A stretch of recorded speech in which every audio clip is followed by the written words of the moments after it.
Hello everyone, welcome back again to Liverpool Report today. We've got the latest updates on our beloved club Liverpool.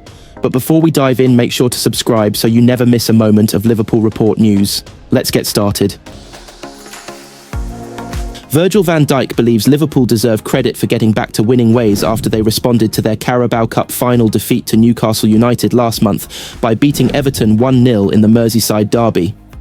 After a frustrating first period that saw Blues striker Beto have a goal ruled out for offside before hitting the post, Arneslot's team improved after the break and eventually made the breakthrough before the hour mark through Diogo Jota. The victory, in the 246th meeting between the clubs, was enough to restore the Premier League leaders' advantage to 12 points once more. And Van Dijk believes the players should be recognised for overcoming a difficult first half to ensure they put the disappointment of the Wembley loss behind them. "I think the Merseyside derby is a difficult game," Van Dijk said. "It was not the best first half, but a very good second half, well-deserved result based on the second half. But it's a big game, and coming back from the international break, coming back from a disappointing final, it was very important to get back to winning ways, and we did. Playing against a team who has strength and they have quality to make it difficult for you. Those two moments, the one that was offside and the one I failed to clear, I think was in that same period, so maybe the period of anxiety creeps in from the fans, but the way we settled it and played, especially the second half, that looks very good and something we should focus on more than the uncertainties, defensively. I don't know if the break helped everyone. I liked it. It was a tough week for me personally with two difficult games, so everyone had their own situation, but what was good was that we could get away for a couple of days, switch off completely, and then back on it from last Saturday. I think we trained very well. These games are always going to be intense, very direct, second ball fight, and we had to be ready for it. And apart from the two defensive uncertainties, which could allow anxiety to creep in, I thought we did really well in the second half. It's a funny world. Doubts outside all of a sudden, after the Carabao Cup loss. But the fact is, there are 8 games to go. There is a 12-point gap, and we focus on putting points on the board and playing the best football we can play. But if we have to fight, we have to fight. We have to run. The manager mentioned it in his press conference. We have to outwork opponents, and in certain games we didn't do it and couldn't get results. So it just shows you have to work your socks off to get results. 2 defensive uncertainties doesn't define the whole game. It was always going to be tough against Everton, who don't concede many goals. Van Dijk steered clear of entering himself into the debate around the yellow card shown to James Tarkowski after his lunge on Alexis McAllister, and also played the significance of a first-half mistake that allowed striker Beto to go clean through before hitting the post. It was revealed on Thursday morning the PGMOL have privately conceded Tarkowski should have been dismissed by referee Sam Barrett, but Van Dijk opted to avoid adding to the noise around the challenge that left McAllister in a heap after 11 minutes. The Red skipper added, "I don't want to have any issues. The referee decides on the pitch, and the VAR decides what he sees on the TV, and we have to play on.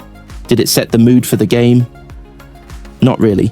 It was always going to be a physical game because that is also Everton's game, very physical, and they make it very difficult for teams like what happened at Goodison Park, and we had to be ready for it. The majority of the game we showed, we were definitely ready for it. That moment didn't change the game. We were prepared for that. In football, sometimes you can make mistakes. No one plays football without making mistakes, and unfortunately, I am playing in a position where, if I miss-hit the ball, it could lead to a very big chance, and that's what happened. That moment goes in slow motion. But whatever happened during the game, there is so much time to turn your defensive uncertainties around. We didn't give much away. An offside goal, and the one I just had to clear. It doesn't define the whole performance."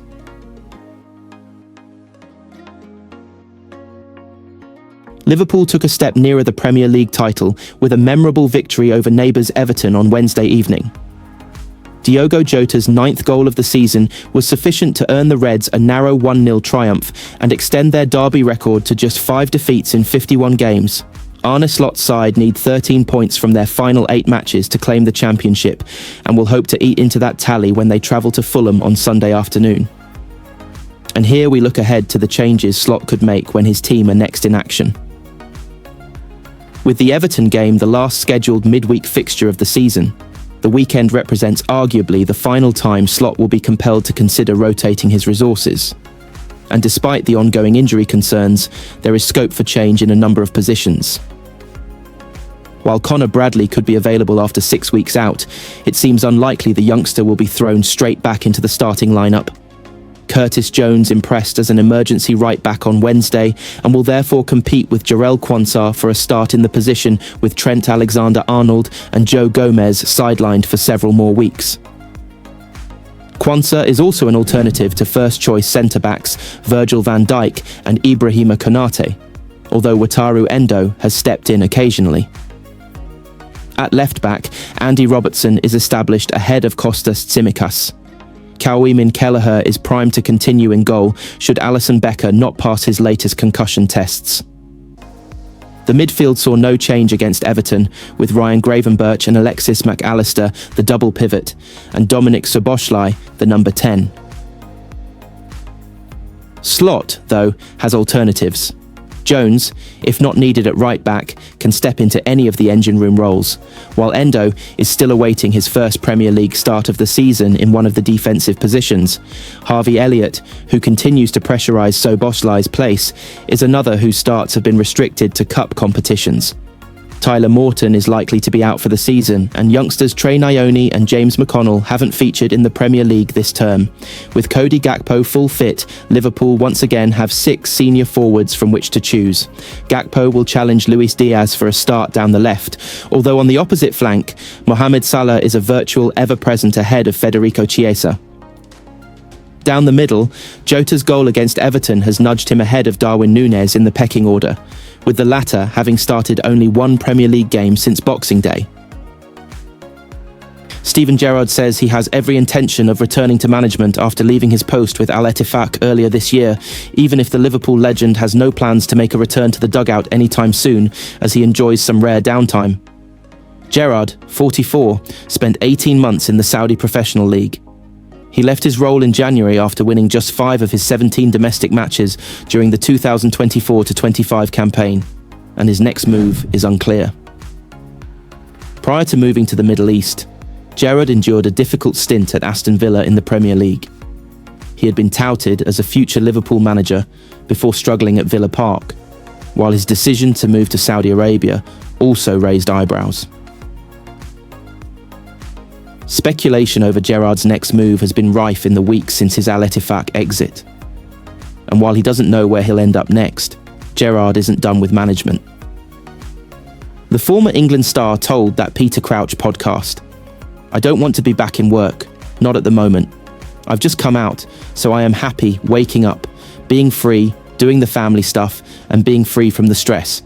I will go back in at some point, but when it is round the clock for 18 months, I just want to be free and do normal things that you can't do when you are coaching like a game of golf or go down the boozer.